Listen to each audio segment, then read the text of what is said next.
거루행정사 이경배입니다.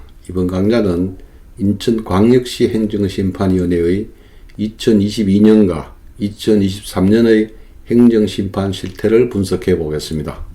먼저 2022년 접수 처리 현황입니다. 2022년 접수 건수는 362건입니다. 보건복지, 정보공개 분야의 접수 건수가 많습니다.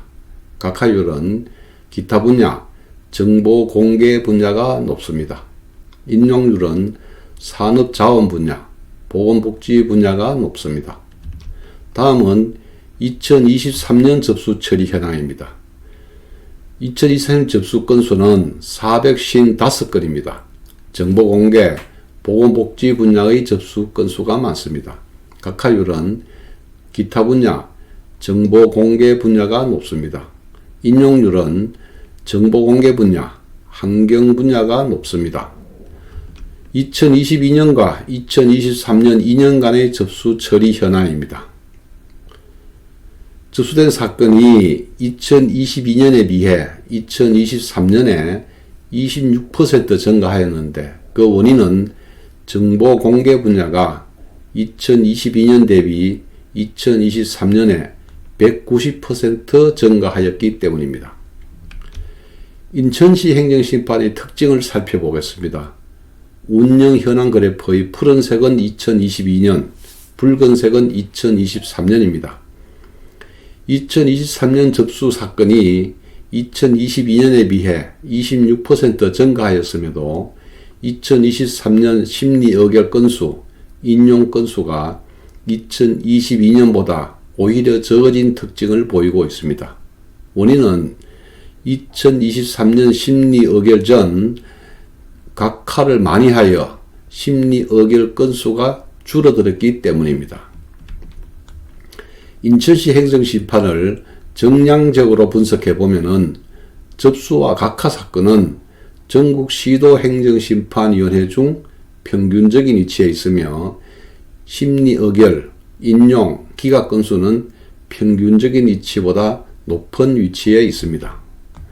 인천시 행정심판을 정성적으로 분석해 보면은 행정심판 청구 요건을 갖추지 못했다고 각하시킨 사건은 접수 사건 대비 각하율이 30.4%이고 심리 의결한 사건 중 기각률이 68.4%이며 인용률이 31.6%로서 전국 시도 행정심판위원회 중 인용률은 6번째를 차지하고 있습니다.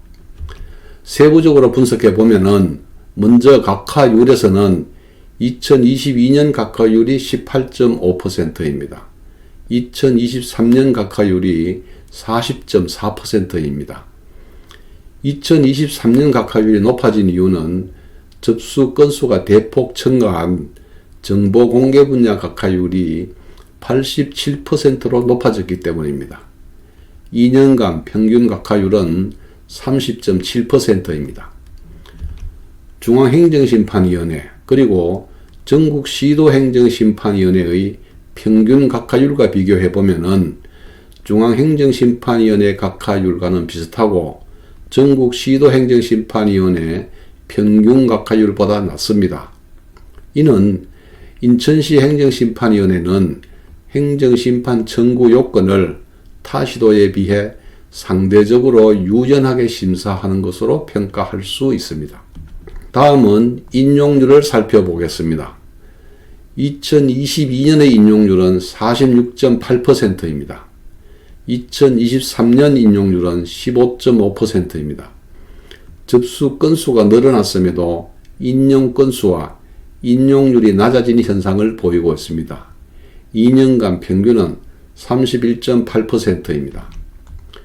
중앙행정심판위원회 그리고 전국시도행정심판위원회의 평균 인용률과 비교하면 중앙행정심판위원회 인용률보다는 높고 전국시도행정심판위원회 평균 인용률보다는 2022년에는 높았다가 2023년에는 낮아졌습니다. 다음은 기각률을 살펴보겠습니다. 2022년의 기각률은 53.2%입니다. 2023년 기각률은 84.5%입니다. 2년간 평균은 68.2%입니다. 중앙행정심판위원회 그리고 전국시도행정심판위원회 평균 기각률과 비교하면 중앙행정심판위원회의 기각률보다는 낮고 전국시도행정심판위원회 평균 기각률보다는 2022년에는 낮았다가 2023년에는 높아졌습니다. 인천시 행정심판위에 접수된 사건을 살펴보면은 보건복지 분야가 가장 많고 정보공개, 국토교통 분야 순서입니다. 각하율을 살펴보면은 정보공개 분야의 행정심판 청구권에 대한 각하율이 높습니다. 무려 76.8%에 달합니다. 정보공개 분야에 대해서는 대부분 각하시키고 있다고 보면 됩니다. 심리의결한 건수를 분야별로 보면은 보건복지 분야와 국토교통 분야의 접수 사건이 많습니다.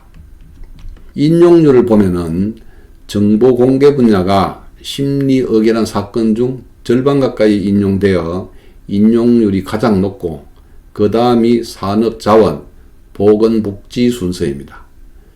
즉 정보공개 분야는 각하도 많이 하고 있지만 일단 심리의결을 하면은 절반 정도는 인용이 된다고 보면 됩니다. 인천시 행정심판위의 실태를 분석을 요약을 하면은 정보공개 분야는 청구 요건을 매우 엄격하게 심사를 하나 일단 심리의결에 반영되기만 하면 인용률이 높은 특징을 가지고 있고 전반적으로 청구 요건 심사와 심리의결을 유연하게 하여 타시도보다 높은 인용률을 보이고 있는 것으로 평가할 수 있습니다. 본 강좌가 필요한 분들께 도움이 되었으면 합니다.